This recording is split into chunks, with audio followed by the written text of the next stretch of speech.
Halo teman jiwa, jumpa lagi dengan Jiwa Brea podcast yang berkomitmen untuk memberikan kasih dan penguatan yang memberdayakan jiwa. Teman jiwa, pada episode kali ini temanya ada tentang makna, yaitu bagaimana tips supaya kita bisa sholat secara khusyuk.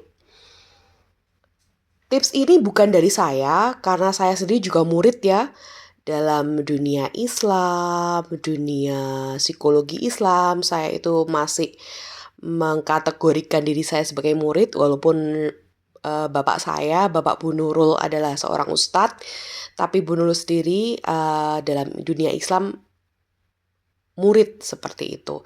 Jadi tips sholat khusyuk yang saya sharingkan adalah dari 3 rujukan utama. Yang pertama adalah rujukan dari buku pelatihan sholat khusyuk. Sholat sebagai meditasi tertinggi dalam Islam yang ditulis oleh Abu Sangkan. Lalu rujukan yang kedua adalah buku Rahasia Sukses Membangun Kecerdasan Emosi dan Spiritual atau IHQ 165 oleh Bapak Ari Ginanjar Agustian. Lalu rujukan buku ketiga adalah Jalan Cinta Para Pejuang yang ditulis oleh Ustadz Salim A. Filah. Saya merangkum 6 tips sholat khusyuk ini. Yang pertama adalah 1.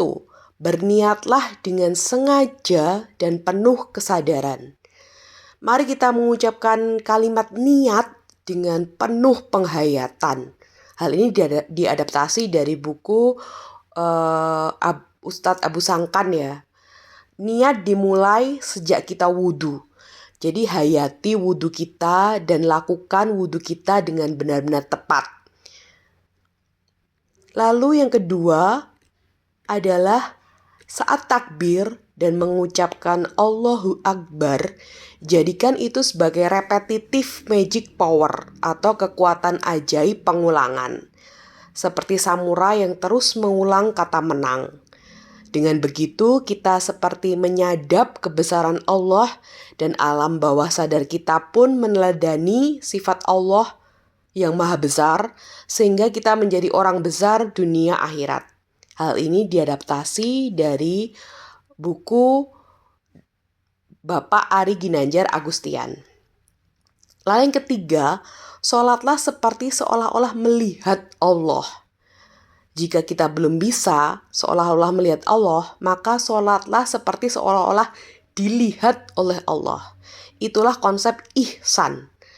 Karena kalau kita berada di dekat gubernur misal, berada di dekat wali kota misal, berada di dekat rektor, berada di dekat manajer, kan kita mengontrol sikap kita sebaik-baiknya ya, sesopan-sopannya.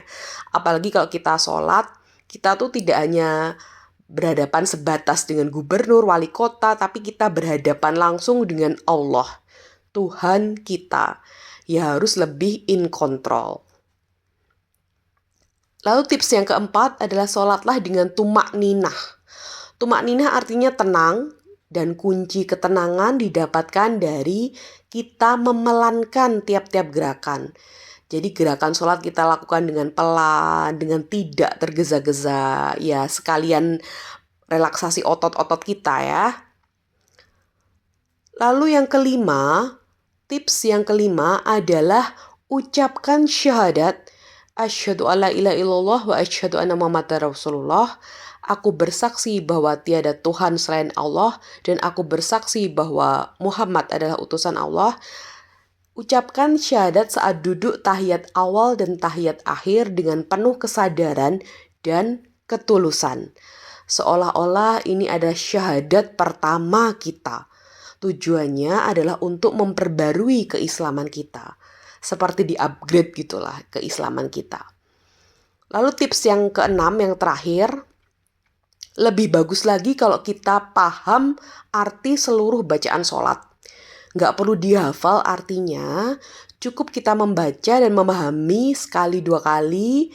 Kita baca dengan pemahaman yang mendalam, lalu saat kita sholat, dengan pemahaman akan arti bacaan sholat tersebut, sholat kita akan lebih bernyawa. Ada kutipan bagus dari Ustadz Salim Afilah dalam buku Jalan Cinta Para Pejuang. Kutipan tersebut adalah ekstase, kenikmatan ruhani, kekusyuan. Jangan kau kejar rasa itu. Dia bukan Tuhanmu.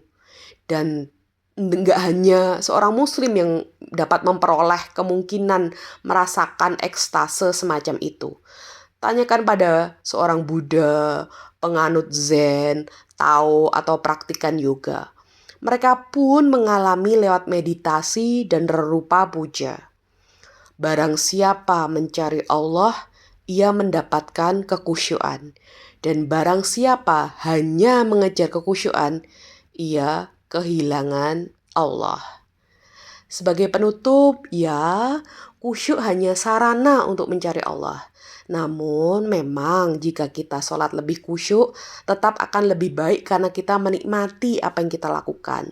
Bukankah kalau kita menikmati apa yang kita lakukan, kita akan dengan senang hati melakukannya?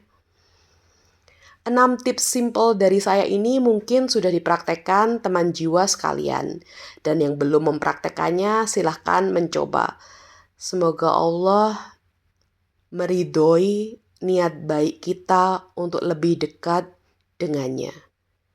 Amin. Allahumma amin.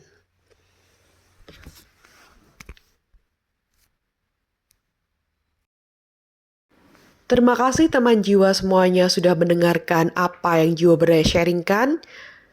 Jangan lupa teman jiwa untuk mensubscribe, like, dan komen untuk mendukung Jiwa Berdaya memproduksi lebih banyak lagi konten-konten yang bermanfaat dan berdampak positif.